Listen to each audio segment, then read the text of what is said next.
Okay, I won't bore you with any background talk. Let's make an auto clicker. It took me 2 attempts to make it, but I have some really important footage from the first try that explain a lot in the second more powerful auto clicker.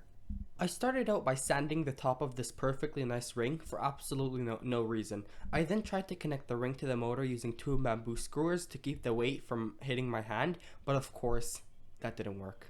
It never does. On the brightest side though, I got my fair share of super glue on skin, and after peeling off half my skin cells, I tried out different methods to keep everything secure, like melting a button thinking that the plastic would hold everything better, but that didn't work either.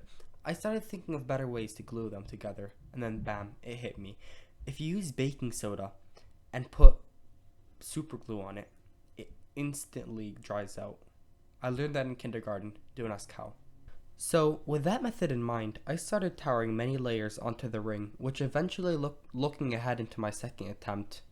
Never mind, I won't ruin it for you, but it basically held everything together. Basically, long story short, I spent 3 hours making a finger vibrator.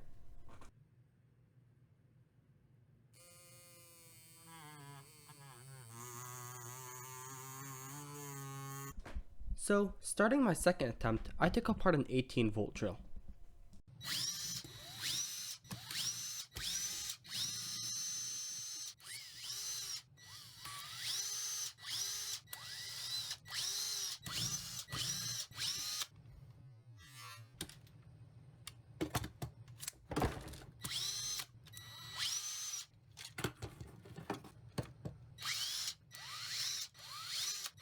With the drill fully disassembled, I used my hands as a protractor to make a perfect circle, but I stopped halfway because the camera just couldn't handle my fire drawing skills. Don't get me wrong, but cutting the metal on camera is a bit too tiring, so I managed to not record me sawing the perfect circle.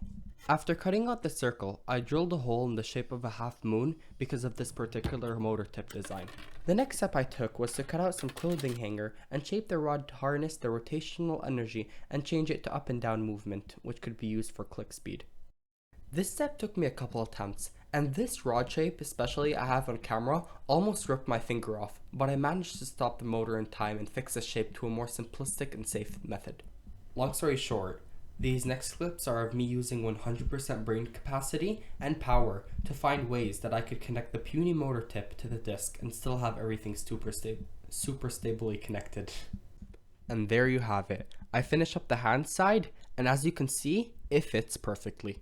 Now I had to figure out a way to control the motor speed while both my hands are preoccupied gaming. I'm basically going to use a foot pedal, and to connect that to my hand, I'm going to use this extension cord I found in my parents' room.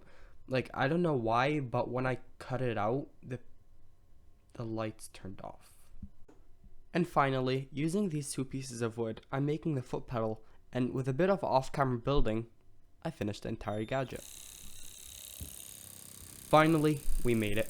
The motor is supposed to use an 18-volt battery, but when I tried it out, the speed and power broke my original mouse. I was forced to find this terrible wired mouse in the basement, and the gadget is clicking so fast, the mouse isn't even registering it.